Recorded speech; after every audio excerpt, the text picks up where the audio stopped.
Estamos en la unidad 7, última unidad.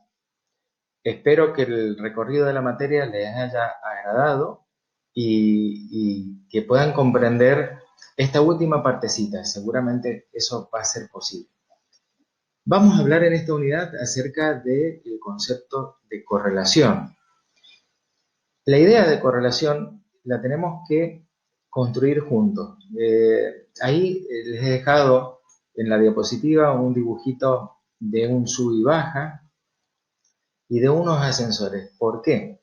Porque en realidad eso nos va a ayudar a entender el concepto que está muy relacionado, valga la redundancia de palabras, con los términos de asociación y de relación. ¿Cómo es esta historia? Bueno, es posible que a mí me interese conocer si hay dos variables o más que están relacionadas entre sí. ¿Cómo puede ser que se relacionen variables? Bueno, en primer lugar, conocer la relación de variables nos puede llevar a algo muy lejano, como por ejemplo llegar a comprobar el grado de causa y efecto que existe entre dos variables, ¿no? Pero sin ir tan lejos, nosotros podemos entender que hay una relación natural entre peso y altura, por ejemplo, ¿no? Una persona que es más alta va a tener más peso que una persona más pequeña. Entonces, así como ese ejemplo, también encontramos ejemplos en nuestra ciencia que nos interesaría conocer. Por ejemplo, ¿hay algún tipo de relación entre una característica de personalidad y un tipo de comportamiento, un tipo de respuesta a determinadas cosas?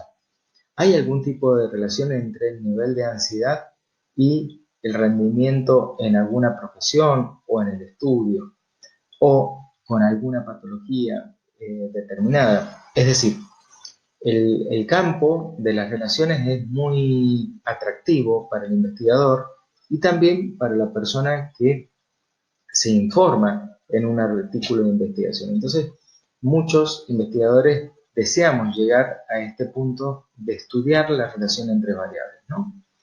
Entonces, ¿cómo se hace esto? Bueno, fantástico. Vamos a despertar. Lo primero que tenemos que tratar de entender es que la mejor forma de analizar previamente si existe relación es a través de lo que mostramos en la pantalla, que son los gráficos o diagramas de dispersión. ¿Cómo funcionan estos diagramas de dispersión? En uno de los ejes se representa el valor de una de las variables, en tanto que en el otro la otra variable. Supongamos que acá, en el de abajo, tenemos la relación entre una variable que puede ser la altura y acá el peso. A medida que nos alejamos del eje de las X, vamos a ir subiendo, ¿cierto? En el valor. Acá tenemos, por ejemplo, 1,50 m, 1,60 m, 1,70 m, 1,80 m, 1,90 m, así 1,90 m, 2 metros. Y en este eje, a medida que nos alejamos hacia la derecha, vamos a tener un aumento también. Y va a ser de peso, ¿cierto? 50 kilos, 60 kilos, 70, 80, 90, 100, 120 kilos, ¿sí? Entonces, al calcular los programas, o nosotros mismos, si lo queremos hacer, buscamos la intersección donde se encuentra el dato. Para la persona que mide 1,50 m, ¿cierto? Tiene 50 kilos de contextura física. Entonces, en esa intersección nosotros le hacemos un puntito. Y así sucesivamente. Entonces, se grafican en general nubes de puntos que describen distintas formas. Estudiar las formas es particularmente importante porque depende de ello es la prueba que nosotros vamos a usar para poder determinar si realmente hay correlación o no hay correlación. O dicho de otra forma, ¿hay asociación entre las variables o no? Entonces, lo primero que tenemos que identificar es que hay muchas formas de, eh, de distribuciones, ¿cierto?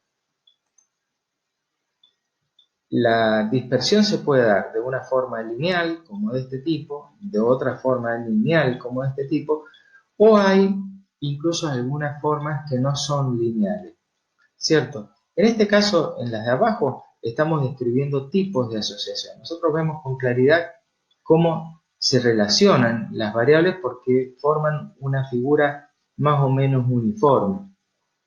En cambio, cuando tenemos nubes de puntos distribuidas, separadas, alejadas entre sí, como en estos casos, no podemos hablar de que haya una asociación. ¿Por qué?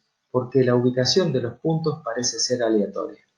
Ahora bien, estos son dibujos esquemáticos. Normalmente lo que uno suele tener son gráficas como de este tipo, ¿no?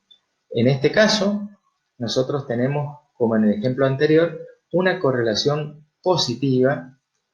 ¿Por qué? Porque la asociación entre las dos variables se da en el mismo sentido. En la medida que una aumenta, la otra acompaña aumentando también. Es importante decirles que hasta acá no podemos hablar de una relación de causa-efecto. Simplemente decimos que las dos variables se relacionan en el mismo sentido, ¿eh? Acá tenemos una correlación igualmente positiva, pero si ustedes se fijan, los datos, la nube de puntos que se produce, está un poco más dispersa. Nosotros hemos trazado una línea imaginaria roja ahí para determinar que es posible decir que hay una correlación, pero en ese caso vamos a tener una correlación más débil. En el gráfico que sigue, el de la derecha, tenemos una correlación nada más que de carácter negativo. Vemos puntos más concentrados y una línea que los atraviesa. En este caso tenemos puntos más dispersos que nos indicarían que la correlación es más débil. ¿Ah?